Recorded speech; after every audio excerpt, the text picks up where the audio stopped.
সুড়ঙ্গটাই অংশে এসে যেন সামান্য একটু সরু হয়ে গিয়েছে। দুপাশের দেওয়ালগুলি যেন কিছুটা সংকীর্ণ হয়ে গিয়ে একটি গলি পথে পরিণত হয়েছে। এখানে এসে এই সরু গলির মতো অংশের মুখটাতে এসে হঠাৎ দাঁড়িয়ে পড়লাম আমরা। মশালের হালকা আলোয় চোখে পড়ল সরু গলি পথের সামনে কিছু একটা পড়ে। ওটা কি কোনো মানুষের মৃতদেহ নাকি?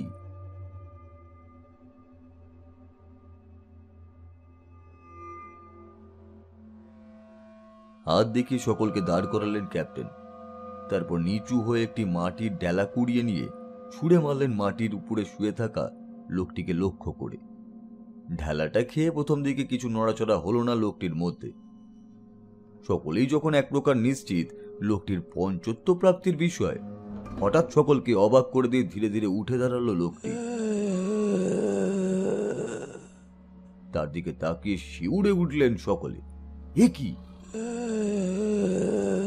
টলতে টলতে নিজের দু পায়ে যখন উঠে সোজা হয়ে দাঁড়ালো লোকটি, চমকে উঠেছিলাম আমি নিজেও। এর আগে অমৃত জম্বি বহু বিদেশি সিনেমায় দেখেছি, কিন্তু বাস্তব জীবনে কয়েক হাতের মধ্যে কখনো না। আমার পিছনে দাঁড়িয়েছিলেন কর্পোরাল অনন্ত। ভয়ের চোটে আমার একটা হাত খিমচে ধরলেন তিনি। কাপা গলায় জিজ্ঞেস করলেন, এসব কি হচ্ছে স্যার? এটা কি? তাকে আশ্বস্ত করে মৃদু চাপ দিলাম তার হাতে। তারপর বন্দুক মেলে ধরলাম সামনের দিকে। এমন এক প্রশ্ন যার কোনো সদুত্তর আমার কাছেও নেই। কাছের দেওয়ালের এই প্রান্তে কি কোনো ভাইরাসের চাষ হচ্ছে নাকি? আমরা কি তবে ভাইরাসের বিরুদ্ধে লড়তে এসেছি, ঢাল তলোয়ারবিহীন নিধিরাম সর্দার হয়ে?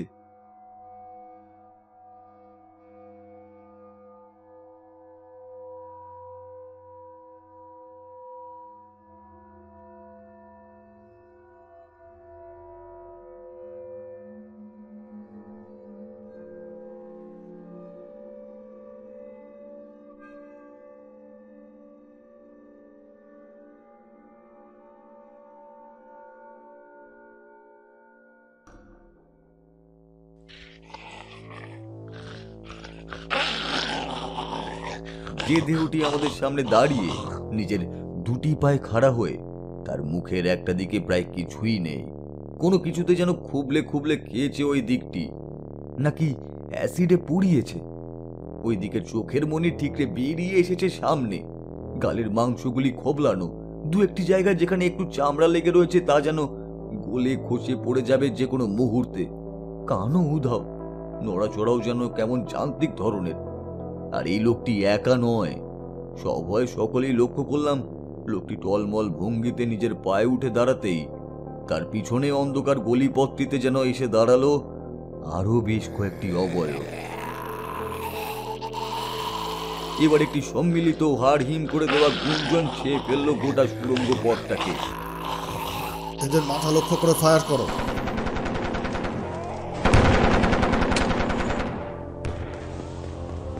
রশিদ আর ডক্টর আগাসাকে প্রথমে ঠেলে পাঠিয়ে দেওয়া হয়েছিল আমাদের দলের একবারের মাঝখানে। সকলে বন্দুক উঠিয়ে দাঁড়িয়ে পড়েছিলাম সামনের বিপদ দেখে। এবারে ক্যাপ্টেন সিং এর নির্দেশ পেতেই গুলি চালাতে শুরু করলাম সামনের সারির সব কয়েকজন মিলে। যতক্ষণ ওদের একজনও দাঁড়িয়ে ছিল দু পায়ে, ততক্ষণ গুলি করে গেলাম ওদের মাথা লক্ষ্য করে। সবাই পড়ে যেতে এবার সিজ ফায়ার করে তাকালাম সামনের দিকে। মৃতদেহের শাড়ি পুরো গলিপথটা জুড়ে পড়ে ছড়িয়ে ছিটিয়ে। সকলে বেয়নেট তোলো হাতে। এত গুলি খরচ করা যাবে না। গুড। এবার মৃতদেহগুলির মাথা গিথে চেক করে দেখো কেউ নড়ে কিনা। পরীক্ষা করে দেখা হলো মৃতদেহগুলিকে। কেউ আর বেঁচে নেই, সকলেই মৃত। এবারে ভিড় ঠেলে ডক্টর আগাসে বেরিয়ে এসে লুকিং গ্লাস দিয়ে পরীক্ষা করলেন দু তিনটে মৃতদেহকে। তারপর গম্ভীর মুখ করে দাঁড়ালেন এক পাশে। ক্যাপ্টেন আর আমি দুজনেই এবারে এগিয়ে গেলাম তার দিকে। কি বুঝছেন ডক? খুবই খারাপ খবর ক্যাপ্টেন। এই লোকগুলোর ব্রেন ডেড হয়ে গেছিল আগেই, কিন্তু এরা আগেই মারা গিয়েছিল? এ তো অসম্ভব ডক। তাহলে এরা হারছিল কি করে? কি ধরনের ভাইরাস থাবা কেটেছিল এদের শরীরে? বুঝলাম যে ক্যাপ্টেনের মাথা তো একই চিন্তা এসেছে, আর সেটা তো স্বাভাবিক। ভাইরাস ছাড়া অন্য আর কিছুর কথা তো ভাবাই যায় না। কিন্তু আমাদের অবাক করে দিয়ে ডক্টর আগাসে বললেন। এদিকের ওই দুটি দেহে মাথার ঘিলু যতখানি বাইরে বেরিয়ে এসেছে, তার অবস্থাটা দেখুন, শুকিয়ে প্রায় খড়খড়ে হয়ে এসেছে। এর অর্থ ঘিলুর সমস্ত জলীয় ভাগ শুকিয়ে গেছে। কমপক্ষে 2 সপ্তাহের বাসি মরা ছাড়া এমনতর হওয়া সম্ভব নয়। শুধু লুকিং গ্লাস দিয়ে আধো অন্ধকারে পর্যবেক্ষণ করে এদের ক্ষতস্থানগুলোতে এমন কোনো চিহ্ন খুঁজে পাইনি যা দেখে বলা যেতে পারে এদের শরীরে কোনো ভাইরাস বাসা বেঁধেছিল। তবে এগুলো সবই প্রাথমিক পর্যবেক্ষণ। প্রকৃত সত্যিটা ডিটেইলড ফরেনসিক টেস্ট ছাড়া বলা সম্ভব নয়। বেশ, এবার একটি কথা বলুন তো ডক্টর, এই লোকগুলি কিভাবে মারা গেল? কোন প্রাণীতে এরকম নিষ্ঠুরভাবে খেয়েছে এদের? ভেবেছিলাম লোথিয়াম ব্লকে যে প্রাণীগুলিকে আমরা দেখেছিলাম তারাই বোধহয় দায়ী এই অস্বাভাবিক মৃত্যুর জন্য, কিন্তু এবারেও আমাদের চমকে দিলেন ডক্টর আগাসে। খানিকক্ষণ নীরব থেকে মাথা দোলাতে দোলাতে তিনি বললেন, আমার ধারণা এদের মৃত্যুর কারণ কোনো প্রাণীর দাঁত নয়। এদের মৃত্যুর সম্ভাব্য কারণ অতি উচ্চ ভোল্টেজে ইলেকট্রোকিউশন। ইলেকট্রিকিউশন ডক্টর? আপনি বলতে চান এরা তড়িৎস্পৃষ্ট হয়ে মারা গিয়েছিল? হ্যাঁ, শুধু তাই নয়, এদের পুনর্বার জীবিত হয়ে উঠবার পেছনেও কারণও ওই একই। অতি উচ্চ অ্যাম্পিয়ারেজ সংবহন করানো হয়েছিল এদের দেহের মধ্যে দিয়ে, ফলে এদের শরীরের মোটর অ্যাকশনগুলি আবার সক্রিয় হয়ে ওঠে। ক্যাপ্টেন, এ অসম্ভব। এ কেমন করে সম্ভব হতে পারে? আপনি বলতে চান এই মানুষগুলির মধ্য দিয়ে ইলেকট্রিসিটি যাওয়ার ফলে এরা বেঁচে উঠে হাত পা ছুটছে? এ কেমন করে সম্ভব হতে পারে? আপনি ঠিক আছেন তো? এতে অসম্ভবের কিছু নেই ক্যাপ্টেন।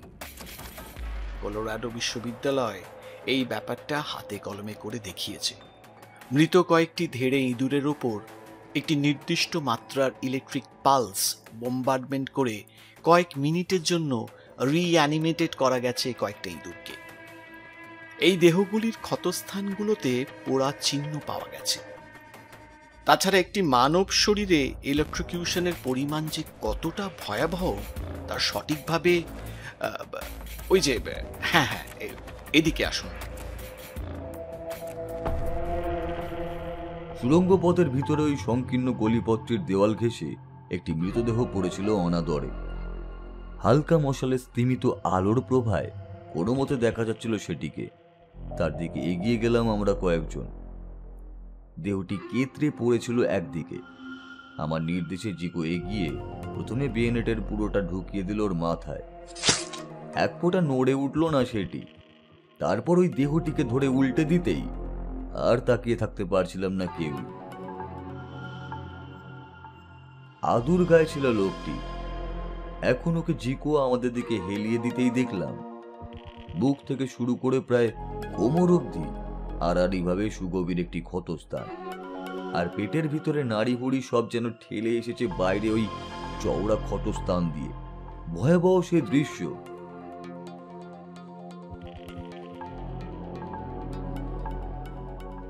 আমি আগেই লক্ষ্য করেছিলাম লোকটিকে, এতক্ষণে খুঁজে পেলাম। যাক ক্যাপ্টেন, অতি উচ্চ তড়িৎ প্রবাহ কোনো মানব শরীরের ওপর দিয়ে গেলে কি হতে পারে এই তার প্রত্যক্ষ প্রমাণ। প্রতিটি শরীরেই এই কীর্তি হয়েছে, দেখুন। ডক্টর আগাসের কথা শুনেও আর দ্বিতীয়বার তাকাতে পারলাম না মৃতদেহটির দিকে। সদিচ্ছা হলো না সেটি চেয়ে দেখার। ততক্ষণে মৃতদেহটিকে ছেড়ে উঠে দাঁড়িয়েছেন তিনি। এবারে গম্ভীর গলায় সকলের উদ্দেশ্যে বললেন, আপনাদের মাথায় বিশেষভাবে বসানো ওই হেলমেটই এখন আপনাদের একমাত্র ভরসা। ওই কারণেই বলা হেলমেটটি খুলবেন না। তাই আবারও বলছি, কোনো অবস্থাতেই হেলমেটটি খুলতে যাবেন না। এখন এগোনো যাক ক্যাপ্টেন। প্রত্যেককেই বলছি, আপনারা বন্দুকের ফায়ারিং মোড মাল্টি বা বার্স্ট থেকে সিঙ্গেলে আনুন। বাইরে এরকম শত্রু কতজন তা আমরা জানি না, কিন্তু আমাদের কার্তুজের পরিমাণ সীমিত। আর তাছাড়া এতে বন্দুক গরম কম হবে। শত্রুদের দেখতে পেলে সোজা মাথায় গুলি মারবেন। শত্রু কম থাকলে বেয়নেট চালাবেন। অহেতুক গুলি চালাবেন না। আমাদের অনুসন্ধান এখনো শেষ হয়নি, এটা শুরু মাত্র। আর আমাদের শত্রুরা সংখ্যায় কত তা আমরা জানি না। আর কেউই ভয় পাবেন না অহেতুক। সার্জেন্ট বিষ্ণু, আর 3টি মশাল ধরিয়ে নাও। এখনো অনেকটা পথ পেরোনো বাকি।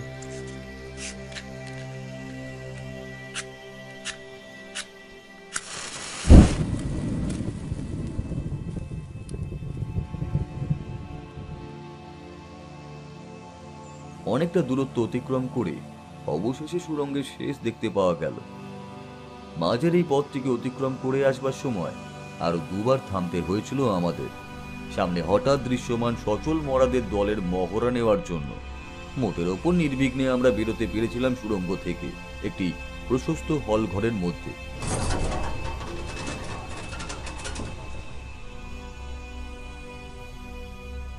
ডক্টর আগাসে প্রথমে একাই বেরিয়ে এসেছিলেন ঘরটিতে। চুপ করে কিছুক্ষণ দাঁড়িয়ে দেখে নিলেন সেখানকার পরিস্থিতি। বেশ কিছুক্ষণ সেখানে দাঁড়িয়ে ব্যাপারটা বুঝে নিয়ে এবারে ধীরে ধীরে তিনি ডেকে নিলেন আমাদের। মাটির তলা থেকে একে একে আমরা উঠে এলাম মাটির ওপরে।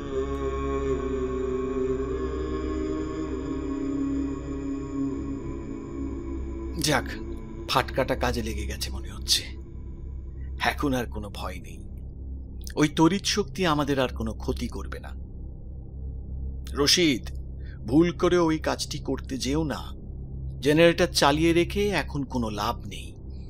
ওর শব্দে বাকিরা আকৃষ্ট হয়ে ছুটে আসতে পারে এখানে। তাছাড়া যদি এই গোটা অঞ্চলটি জুড়ে উচ্চ তড়িৎ ক্ষেত্র থেকে থাকে, তাহলে ওটা এই মুহূর্তে একটি ভয়াল বস্তু। ওটি ছুঁলে তুমি শর্ট সার্কিট হয়ে মারা যেতে পারো। তাই বলছি, ভুল করেও ওটি ছুঁয়ে বসো না যেন। যেহেতু আমরা তড়িৎ বিদ্যা ব্যাপারটা ভালো বুঝি না, সেহেতু আমরা ক্লাসিক্যাল রুল মেনেই চলব। তড়িৎ সুপরিবাহী এরকম কোনো বস্তুতে আমরা হাত দেব না। বাইরে বেরিয়ে এসে জেনারেটরটিকে ঘরের এক প্রান্তে আবিষ্কার করে উৎসাহ নিয়ে সেটিকে সচল করতে দৌড়ে যাচ্ছিলেন রাশিদ। ডক্টর আগাসের কথা শুনে থমকে হাত গুটিয়ে নিলেন তিনি। সাবধানের মান নেই। ঠিক আছে, আমরা এখন কুলডিঙ্গা গ্রামের চৌহদ্দির মধ্যে ঢুকে পড়েছি। এখন সবাই নিঃশব্দে এখানে বসে থেকে বিশ্রাম নিন কিছুক্ষণ। এই অবসরে আপনাদের ফাঁকা ম্যাগাজিনগুলিকে রিলোড করে নিন। আর বিষ্ণু, তুমি আমার সঙ্গে একটু এসো। ক্যাপ্টেন সিং এর ডাকে সাড়া দিয়ে তার কাছে এসে দাঁড়ালাম। বাকিরাও নির্দেশ মতন বসে পড়লেন কাজে। এদিকে ক্যাপ্টেনের নির্দেশ মতন আমরা দুজন খোলা হ্যান্ডগান হাতে একটু এগিয়ে এসে দাঁড়ালাম ঘরটির বাইরের বারান্দায়। বারান্দার শেষে একটি বড় দরজা। মনে হয় ওটি এই বাড়ির বাইরে যাওয়ার পথ। সবার আগে এই দরজাটির হুড়কো বন্ধ করে দেওয়া হলো সযত্নে। নয়তো আবার ওই বেখাপ্পা প্রাণী বা সচল মৃত মানুষদের দল ঢুকে পড়তে পারে ভিতরে। একটি ছোট্ট জানালা পাল্লা বন্ধ হয়েছিল পাশে। ক্যাপ্টেনের নির্দেশে তার পিছু পিছু এগিয়ে গেলাম জানালার দিকে। খুব সাবধানে কোনো আওয়াজ না করে জানালার পাল্লাটা আংশিক খুললেন ক্যাপ্টেন। তা দিয়ে বাইরে মুখ বাড়ালাম সাগ্রহে।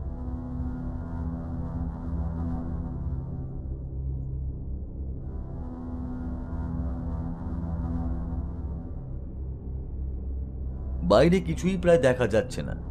একটি গাঢ় কুয়াশার চাদর যেন প্রকটভাবে ঘিরে রেখেছে গোটা তল্লাটটিকে।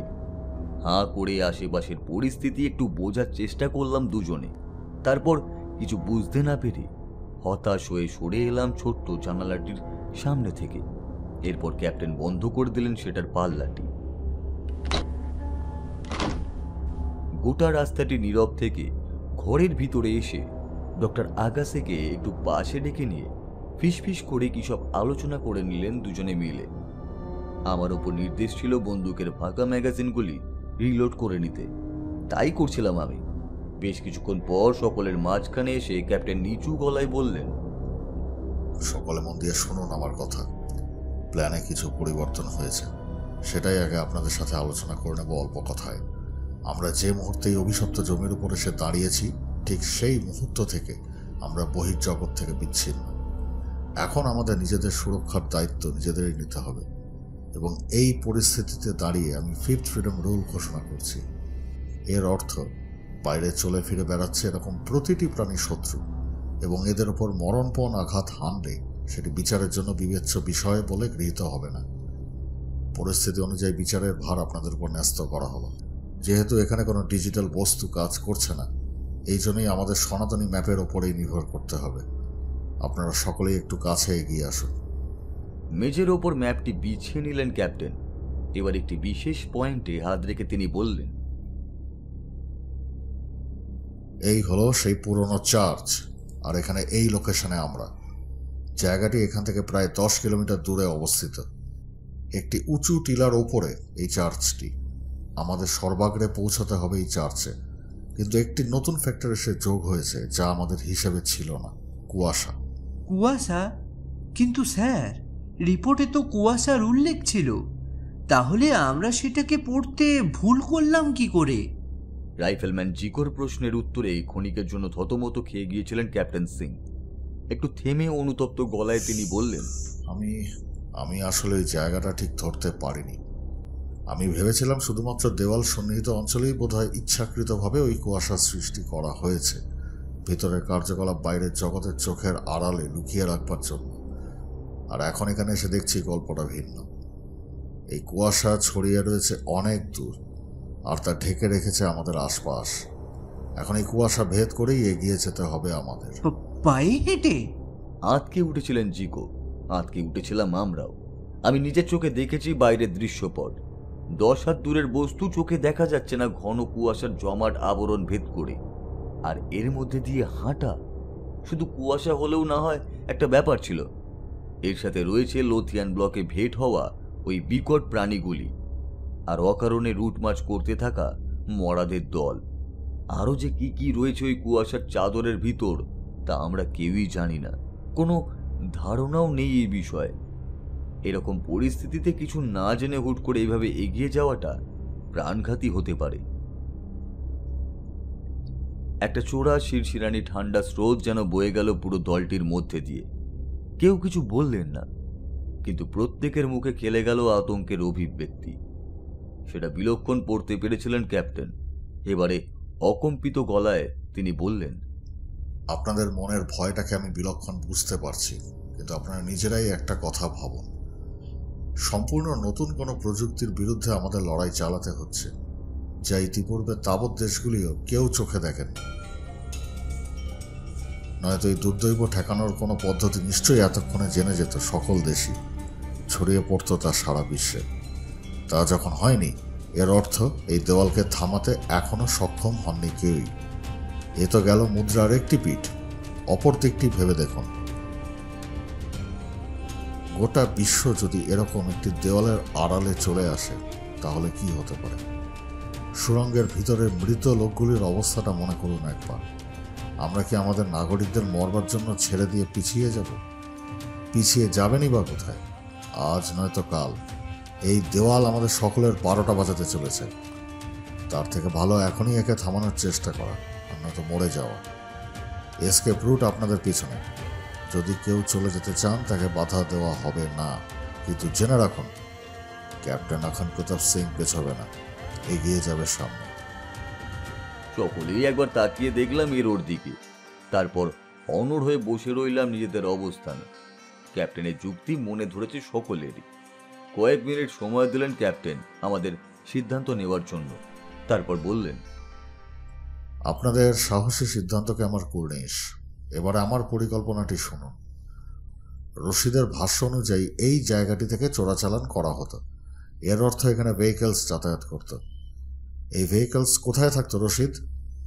আগে বড় বড় ট্রাক আসতো জয় মা কালী গরাজ থেকে স্যার।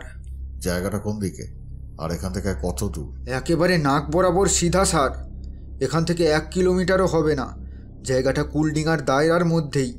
ট্রাকগুলি কি ওই গ্যারেজে থাকে নাকি বাইরে থেকে আসে? ওগুলি ওই গরাজ ঘরের মালিকেরই স্যার। কয়েকটি সবসময় ওখানেই রাখা থাকে আমাদের জন্য। বেশ, তাহলে শুনুন এবারে সবাই। আমরা ওই গ্যারেজের দিকেই যাব। ওখানে ট্রাক, লরি, বাস যাই পাই না কেন, সেটাকে অধিকার করে চার্চের দিকে এগোতে থাকব। সকলে একত্রে যাব, কারণ পিছনে কাউকে আনতে গেলে কুয়াশার মধ্যে পথ হারিয়ে ফেললে বিপত্তি হয়ে যাবে। রশিদ আমাদের পথ দেখিয়ে নিয়ে যাবে, ওকে কভার করবে 2 জন। আধা ঘন্টার মধ্যে বেরোবো আমরা। এখন সকলেই প্রস্তুত হয়ে বসে অপেক্ষা করছি এগোনোর নির্দেশের জন্য। আমি এই সুযোগেই এই অংশটা ডায়েরিতে লিখে নিচ্ছি। যখনই ফাঁক পেয়েছি মধ্যে মধ্যে, তখনই কিছুটা করে লিখে এগিয়ে রেখেছিলাম বলে রক্ষে। কর্পোরাল অনন্ত এরই মধ্যেই উল্টো ম্যাগাজিন রিলোড করে যে খেলটা দেখিয়ে দিলেন, সত্যি বলতে কি স্নায়ুর চাপটা ভালোই টের পাচ্ছি এখন সকলে মিলে।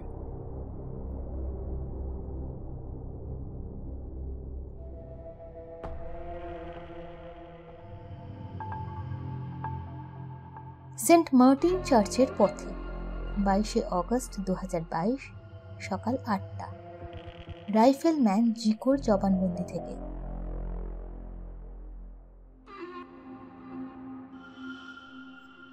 এ এক অদ্ভুত সকাল।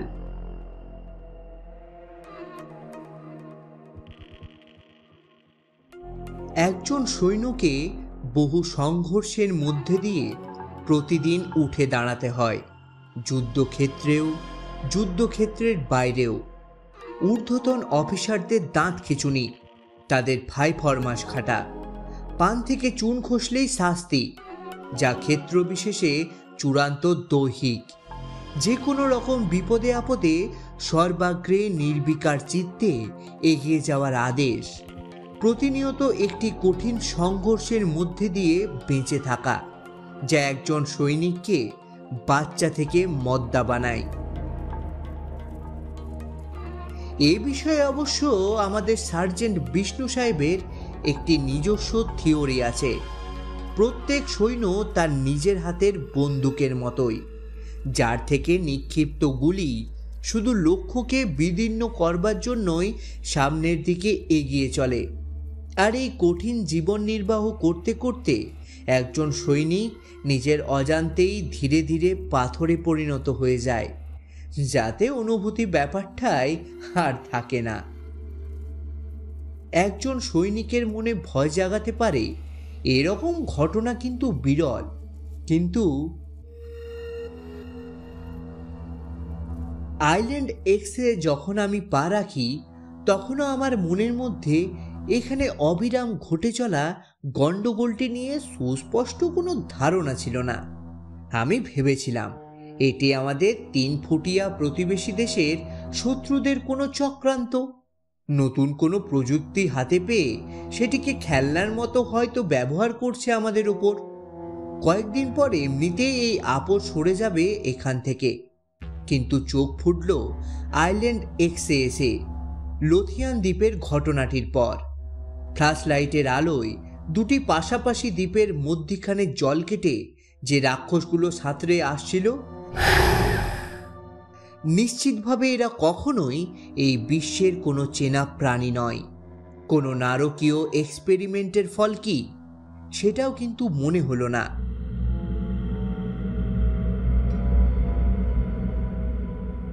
কুলডিঙ্গা গ্রামের ফাঁকা মাঠের উপর ভাঙাচোরা বাড়িটিতে বসে ক্যাপ্টেন অখণ্ড প্রতাপ সিং যে সিদ্ধান্তটি নিয়েছিলেন, তা অত্যন্ত সাহসী সিদ্ধান্ত ছিল।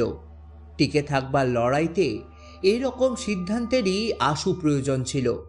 ওনার প্রস্তাবে কয়েকজন রীতিমতন বিরোধিতা করেছিল ওই সময়। বিরোধ খুব শীঘ্রই বিদ্রোহে পরিণত হতে পারত। শেষ পর্যন্ত ক্যাপ্টেনের যুক্তিতে চুপ করে যান সকলে। পিছবর কোনো জায়গা যদি খোলা না থাকে, তবে পিছবো কোথায়?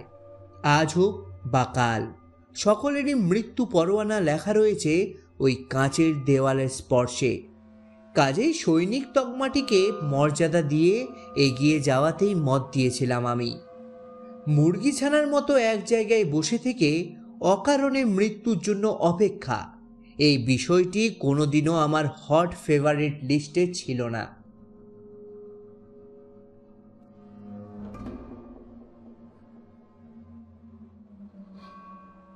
ক্যাপ্টেন সিং বলেছিলেন আধা ঘন্টা পর আমরা বাড়ি ছেড়ে বেরোবো।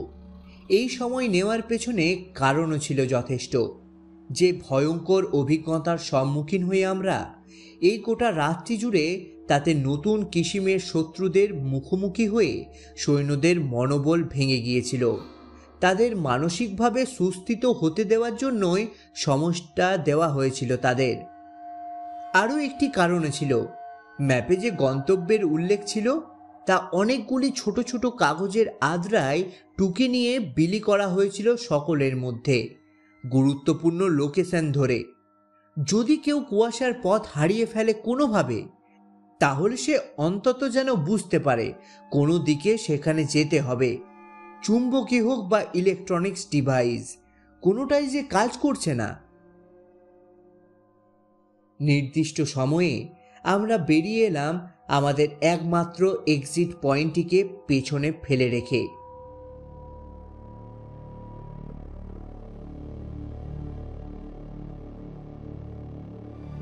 এই কুয়াশাটি বড় অদ্ভুত। দৃশ্যমানতা যে অত্যন্ত কম তার জন্য নয়, ঘন কুয়াশা ব্যাপারটির সাথে আমরা কম বেশি সকলেই পরিচিত। সমস্যাটি ওখানে নয়, বরং অন্যত্র। কেন জানি না মনে হচ্ছিল এই কুয়াশায় স্বাভাবিক নয়।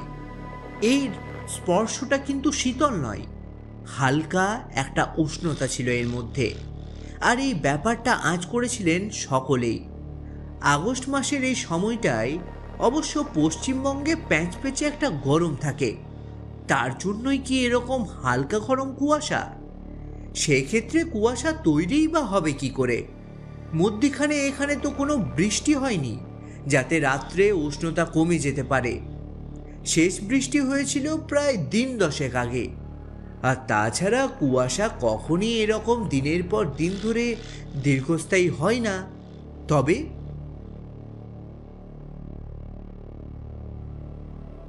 রাশিদ আমাদের বলেছিল বাড়িটির সামনে একটি বিশাল মাঠ পড়বে, তা পেরিয়ে একটি জলাভূমি, আর এই জলাভূমির পাশ দিয়ে বেরিয়ে আমরা যে রাস্তায় উঠব তা ধরে সোজা গেলে ডান দিকে পড়বে ওই গ্যারাজ। যতটা সম্ভব চোখ কান খোলা রেখেই এগোচ্ছিলাম সকলে। বিপত্তিটা বাঁধল ঠিক জলাভূমির কাছে এসে। বিরাট একটি অঞ্চল জুড়ে ছিল এই জলাভূমি। এরই লেজের দিকটা একটিরেভাবে এসে মিলেছিল আমাদের একটি পাশে। কুয়াশার মধ্যে দিয়ে যা বুঝলাম, গাছপালা ও জঙ্গলে ঝোপঝাড়ে ঢাকা এই অংশটি অত্যন্ত নয়নাভিরাম বটে। যদিও সূর্যের অনুপস্থিতি জায়গাটিকে কী রকম যেন বিবর্ণ বিষণ্ণ করে তুলেছিল। যে গাছপালাগুলি আমাদের গায়ের কাছে ছিল সেগুলির পাতা দেখলাম কালচে হয়ে গেছে। আলো না পেলে পাতা তো বিবর্ণ হয়ে আসবেই। রাশিদ জায়গাটি সম্পর্কে নিচু গলায় বলতে বলতে এগোচ্ছিল। আমরা সতর্ক চোখ দুপাশে মেলে হাঁটতে হাঁটতে ওর কথা শুনছিলাম। ভিজে স্যাঁতস্যাঁতে জমির ওপর লম্বালম্বি অনেকগুলি টায়ারের দাগ প্রমাণ করছে এই জলাভূমির পাড় দিয়ে ভারী ট্রাক বা যানবাহনের যাতায়াত রয়েছে। কোথাও কিছু নেই। এমন সময় হঠাৎ কথা বলতে বলতে আমরা এগোচ্ছি একধারের গাছপালার সারির মধ্য দিয়ে। আধো অন্ধকারাচ্ছন্ন পরিবেশে নিজেদের আড়ালে রেখে একদিকের খোলা অংশে সতর্কে চোখ মেলে। কোথাও কিছু নেই। এমন সময় আমাদের দলের ডান দিকে যে জওয়ানরা কভার দিচ্ছিলেন, হঠাৎ তাদের একজন যেন শো করে উঠে গেলেন উপরে। চোখকে বন্দুক উঁচিয়ে তাকিয়ে দেখলাম দুটি শক্ত চঞ্চুর মধ্যিখানে আটকে পড়ে ছটফট করছে তার দেহ। কিন্তু এ কোন বিশাল প্রাণী যার মুখের তুলনায় ঝাড়া 6 ফুট দীর্ঘ একজন পাঞ্জাবি জওয়ানের শরীরটা এত ছোট। কুয়াশার আড়ালে চোখে পড়ল অনন্ত খিদে নিয়ে জ্বলতে থাকা হিংস্র দুটি রাগের চোখ। অন্য আর কিছু নজরে এলো না অবশ্য। পরক্ষণে প্রবল একটি ডানা ঝাপটানোর আওয়াজ এলো সামনের দিক থেকে। তারপরই মরণপণ আর্তনাদ করতে থাকা জওয়ানের দেহটি নিয়ে দুটি সুবিশাল ডানা যেন উঠে পড়ল কুয়াশা ঘেরা আকাশে। আশেপাশে দমকা হওয়ার একটি শোঁ শোঁ শব্দের সাথে সাথে খাদ্যকে মুখের মধ্যে আটকে নিয়ে পিছিয়ে এসো। আকাশে সহকর্মীর দেহটি উঠে যাওয়া মাত্রই আন্দাজে বেশ কয়েক রাউন্ড গুলি চালিয়েছিলাম আমরা, উদ্দেশ্যহীনভাবে এলোপাথারি। এতে লাভ হয়নি বিশেষ। ঘন কুয়াশার মাঝখানে আকাশে মিলিয়ে গেল তার দেহ। এরপরই ক্যাপ্টেন সিংহের প্রবল চিৎকার সম্বিত ফিরল সকলের। তড়িঘড়ি গাছের সারি থেকে সামনের ফাঁকা স্থানের দিকে সরে এলাম সকলে।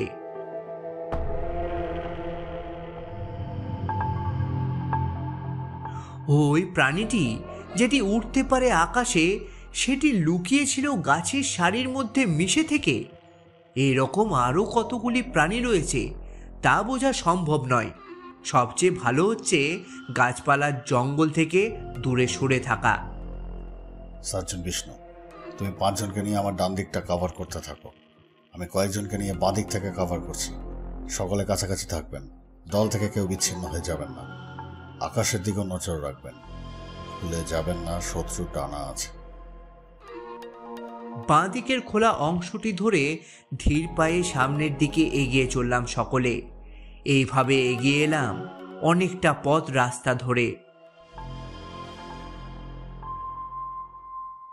রাশিদের বর্ণিত গ্যারাজ ঘরের সামনে আসতেই চোখে পড়ল একটি খোলা মাঠে সারিবদ্ধ অনেকগুলি টিনের শেড। বুঝলাম প্রাথমিক গন্তব্যে এসে পৌঁছে গিয়েছি অবশেষে। এই নীরবতা আমার ঠিক ভালো লাগছে না স্যার। ফিসফিস করে হঠাৎ বলে উঠলেন সার্জেন্ট বিষ্ণু। পাল্টা কেন এই প্রশ্নের উত্তরে তিনি বললেন, জানি না স্যার, কিন্তু কেন জানি না মনে হচ্ছে এখানে কিছু ঠিক নেই, সতর্ক থাকতে হবে। পুরো ক্যাম্পাসটা জুড়ে ঘুরে অবশ্য সন্দেহজনক কিছু চোখে পড়ল না। বন্দুক হাতে প্রথমেই আমরা জরিপ করে নিয়েছিলাম সম্পূর্ণ জায়গাটি। এটি প্রকৃতপক্ষে একটি খোলা মাঠ, যার আশেপাশে টিনের শেড দেওয়া বড় বড় ঘর। এই ঘরগুলিতেই বোধহয় রাখা হয় গাড়িগুলিকে। মাঠের একটি দিকে ছোট ছোট কয়েকটি ঘর। বোঝা গেল গ্যারেজ ঘরগুলি তত্ত্বাবধায়কদের থাকবার উদ্দেশ্যে তৈরি করা। এইগুলি এছাড়া আর অন্য কোনো কিছুই নেই এখানে। তাহলে সার্জেন্ট হঠাৎ এরকম কথা বললেন কেন? কুয়াশার জন্য অবশ্য আশেপাশে কি রয়েছে তা তো বোঝাই যাচ্ছে না।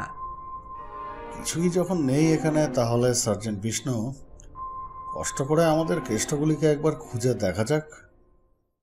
সার্জেন্টের মুখ দেখে মনে হলো তিনি যেন এতক্ষণে স্বস্তি ফিরে পেয়েছেন এখানে। অস্বাভাবিক কিছু নেই দেখে। এখন রসিকতার গলায় ক্যাপ্টেন সাহেব কথাটা বলতে বলতে স্মিত হেসে একজন জওয়ানকে ইঙ্গিত করলেন সামনের দরজাটা খোলবার জন্য। কোনো দরজাতেই তালা ছিল না।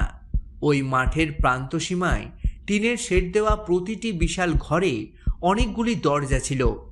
ভেতরে নির্ঘাত পার্টিশন করে রাখা আছে আলাদা আলাদা খোপে আলাদা গাড়িগুলো রাখবার জন্য। প্রতিটি দরজা ভেজানো ছিল। এখন ওই হতভাগ্য জওয়ানটি এরকমই একটা দরজা খুলে দিতেই থতমত খেয়ে দাঁড়িয়ে পড়লেন তিনি। নড়াচড়া থেমে গিয়েছিল তার। একদম পাথরের মূর্তির মতো সোজা হয়ে দাঁড়িয়ে রইলেন তিনি।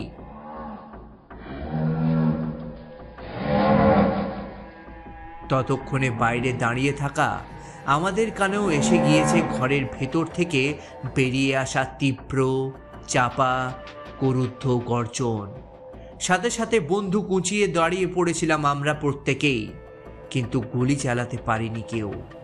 দরজার একবারে মুখটাতেই দাঁড়িয়ে আমাদের সহকর্মী। কেউ গুলি ছুড়লে তা সর্বপ্রথম বিদ্ধ করবে ওকেই, কিন্তু ওকে টপকে ভেতরে খোপটিতে কি রয়েছে যা দেখে এরকম থতমত খেয়ে দাঁড়িয়ে পড়েছে ও? ঘরের ভেতরটা পুরো অন্ধকার।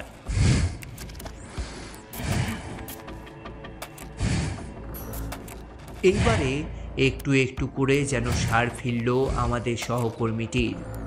বিহল অবস্থা কাটিয়ে উঠে ধীরে ধীরে টলমল পায়ে 2 পা পিছিয়ে এলো সে, কিন্তু এর বেশি আর নড়াতে পারল না অভাগা সৈনিকটি। পিছিয়ে এসে মুখ ঘুরিয়ে দৌড়াতে যাবে এমন সময় ঘরের ভেতর থেকে লাফ মেরে বেরিয়ে এলো যে প্রাণীটি, তাকে দেখে আতঙ্কে হিম হয়ে গেলাম আমাদের দলের প্রত্যেকেই। আমাদের স্থির হয়ে দাঁড়িয়ে পড়ার পূর্ণ সুযোগ নিয়ে আমাদের বিহল চোখের সামনের বিদ্যুৎ গতিতে পলায়মান জওয়ানটির ঘাড়ে লাফিয়ে পড়ল বিরাট লেজওয়ালা মধ্যম আকৃতির মিষ্কালো জন্তুটি।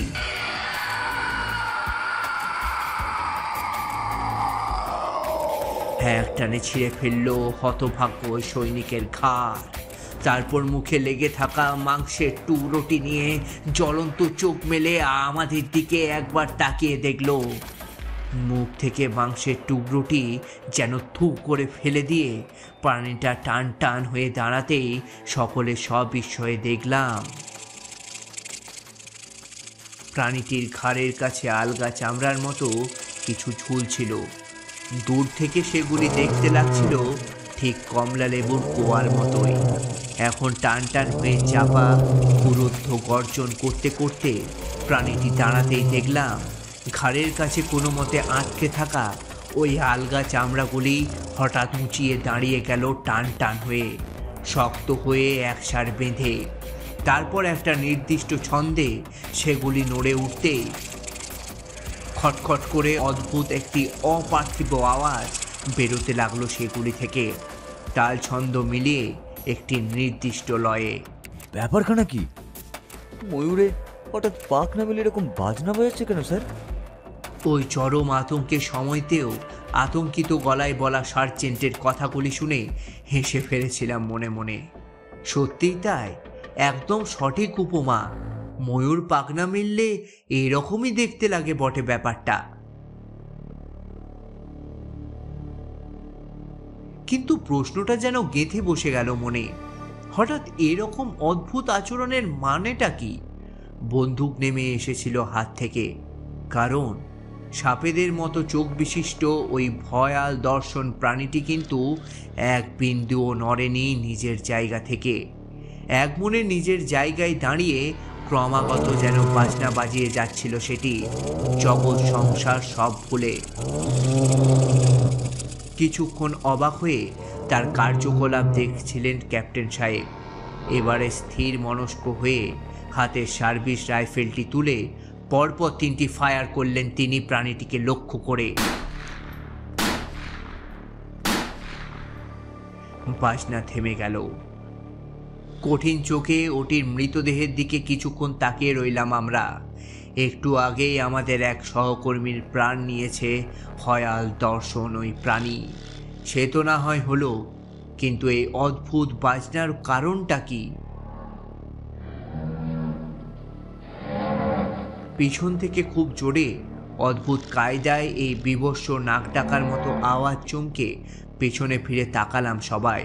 আর তাকাতেই ধীরে ধীরে রহস্যটা খোলসা হয়ে গেল সকলের কাছেই। আমাদের ঠিক পিছনে দাঁড়িয়ে এরকম খান দশেক প্রাণী, জিঘাংসা ভরা সাপেদের মতো, হলুদ আগুনে চোখ, আরও বেঁকা, আরও ক্ষুরদা তাদের পায়ের ধারালো নখ, আরও হিংস্র তাদের তীক্ষ্ণ দাঁতের সারি। প্রত্যেকটি প্রাণী দাঁড়িয়েছিল পিছনের পাদুটিতে ভর দিয়ে। ভুল বললাম, তারা আমাদের দলটিকে আস্তে আস্তে ঘিরে ধরছিল দুটি পাশ থেকে একটি বলয়ের মতন।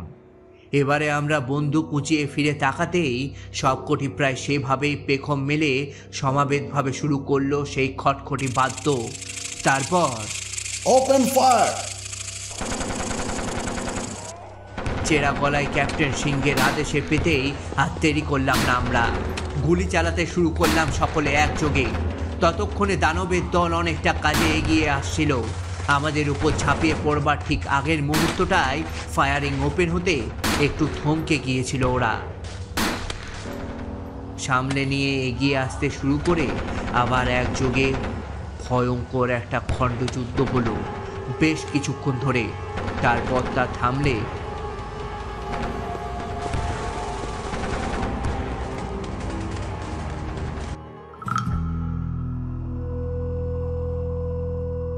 দেখা গেল সাবার হয়ে গিয়েছে অদ্ভুত দর্শন বিরাটকায় এই প্রাণীদের দল। কিন্তু অক্ষত ছিলাম না আমরাও। জনাপাচেক জওয়ান সে শয্যায় শায়িত, দ্বিখণ্ডিত, ছিন্ন ভিন্ন হয়ে। আর তাদের মধ্যে পড়ে রয়েছেন কর্পোরাল অনন্ত, তীক্ষ্ণ দাঁতের পেছনে মাথা ছিঁড়ে প্রায় বেরিয়ে ধর থেকে একটি চোখ আঁত বোঝা ভয়ঙ্কর সেই দৃশ্য।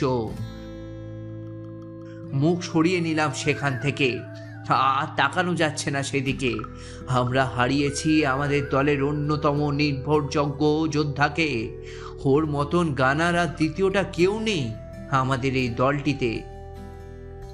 সতর্ক চোখ মেলে আশেপাশে একাগ্র মনে তাকিয়ে দেখছিলেন ক্যাপ্টেন সাহেব। নতুন কিছু এগিয়ে আসছে কিনা তা ভালো করে দেখে নিলেন তিনি। তারপর বললেন, sergeant Bishnu, keep searching for vehicles. গাছ পাইতে পারে এরকম ভয়ঙ্কর মাংসাদি বাঁদর, ও ওরকু ডাইনোসর, নাম না যেন দানবের মতো লম্বা মোটা লেজওয়ালা দোপে গন্ডার, সজল মরা। স্যার, আর কি কি রয়েছে আমাদের জন্য? এখন এসব ভাববার সময় নয় সার্জেন্ট। এদের শিকার করবার পদ্ধতিটা খেয়াল করলেন স্যার? ওদের একজন কোনোভাবে আটকে পড়েছিল ঘরের ভিতর।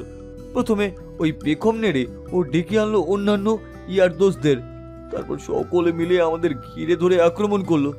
আমি দিব্যি গেলে বলতে পারি এরা পারফেক্ট প্রেডেটর গোষ্ঠীর জানোয়ার। তুমি উত্তেজিত হয়ে যাচ্ছ সার্জেন্ট বিষ্ণু, আগে একটা লম্বা শ্বাস নাও। হ্যাঁ, ঠিক আছে, এবারে শোনো, ভালো করে তাকাও আমার দিকে, মন দিয়ে শোনো সার্জ। যতক্ষণ আমরা খোলা মাটিতে দাঁড়িয়ে আছি ততক্ষণ আমরা কেউ নিরাপদ নই। বাঁচতে গেলে আমাদের শরণ নিতে হবে এই চার্চের ভিতর। এখন চলো, প্রতিটি সেকেন্ড এখন মূল্যবান। ধীরে ধীরে শান্ত হয়ে এলেন সার্জেন্ট বিষ্ণু। তারপর তিনি আর ক্যাপ্টেন সাহেব দুজনে মিলে চেক করলেন প্রতিটি ঘরকে। আমরাও সঙ্গে ছিলাম অবশ্য। সার্চ চলাকালীন আমাদের পাশে ছিলেন আয়ার। তিনি হঠাৎ ফিসফিসিয়ে জিজ্ঞেস করে উঠলেন, ওগুলো কি প্রাণী ছিল জানো জিকো? মাথা নেড়ে না বললাম। প্রত্যুত্তরে তেমনি ফিসফিস করে তিনি বললেন, আমি একটা ইংরেজি ছবিতে ওরকম প্রাণী দেখেছিলাম। ওদের পিঠে এরকম বাজনা বসানো না থাকলে নিঃসন্দেহে ওগুলোকে ভেলোসিরাপ্টর বলে ডাকতাম।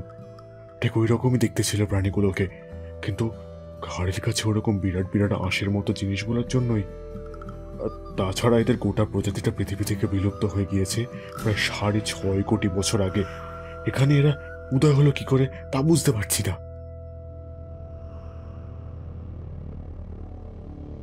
চমৎকৃত হয়ে গেলাম আমার সতীর্থ সহযোদ্ধাটির কথাবার্তায়। এরকম কঠিন পরিস্থিতিতে যেখানে পৃথ্বীদত্ত নামটাই মনে পড়ছে, বহু কষ্টে সেখানে এরকম হারিয়ে যাওয়া প্রাণীদের নাম ধরে মনে রাখা। মনে মনে ওর স্মৃতিশক্তির আর স্নায়ুর ক্ষমতার তারিফ না করে পারলাম না। কিছু না বলে হালকা করে পিঠ চাপড়ে দিলাম আইয়ারের। বিষয়টি না বুঝে চুপ করে গেল।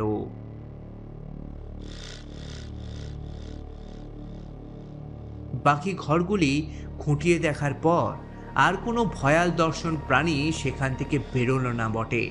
তবে যা বেরোলো তা দেখে একটু স্বস্তি পেলাম আমরা।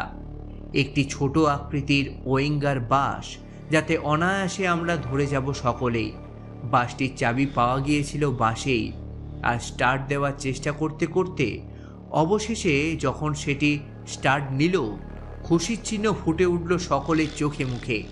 এবারে অন্তত কিছুটা হলেও নিরাপদে পৌঁছতে পারবো গন্তব্যে, এরকমই ভাবনা ছিল আমাদের। ভুল ভেবেছিলাম। বাসটিতে উঠে সকলে পজিশন নিলে সার্জেন্ট বিষ্ণু হাতিয়ার বন্ধ হয়ে দাঁড়িয়ে পড়েন বাসটির গেটের কাছে, পাদানিতে দাঁড়িয়ে। আমি জানতাম উনি এটা করবেন। এর আগে দেশের পশ্চিম প্রান্তে বর্ডার অঞ্চলে বেশ কয়েকটি কভার্ট মিশন ওনার নেতৃত্বে যুদ্ধ করে এসেছি। ভালো করেই জানি ওর স্বভাব। নিজের সৈন্যদের মৃত্যুর মুখে ঠেলে দিয়ে একটি কাউচে হেলান দিয়ে আরাম করবার মানুষ নন উনি। সামনে থেকে নেতৃত্ব দেওয়ার অভ্যাস ওর বহুদিনের। এই তো 3-4 মাস আগে সিদ্ধ অঞ্চলের বর্ডার সংলগ্ন শত্রুদের একটি গুরুত্বপূর্ণ ঘাঁটি উড়িয়ে দেওয়া হলো আমাদের তত্ত্বাবধানে। সেই অভিযানে কি দারুণ নেতৃত্ব দেন উনি। ওখানেই অবশ্য সেই দুঃখজনক ঘটনাটি ঘটেছিল আমাদের সামনেই, যা একটি বিশ্রী ছাপ রেখে গিয়েছে ওই অভিযানে অংশগ্রহণকারী প্রতিটি সেনার মধ্যেই। সামনে শত্রু। চলতে চলতে হঠাৎ থেমে গেল বাসটি। তারপরেই ক্যাপ্টেন সাহেবের হেঁড়ে গলার আওয়াজে চটকা ভাঙলো আমার। জানলা দিয়ে তাকিয়ে দেখলাম এ তো সাংঘাতিক ব্যাপার।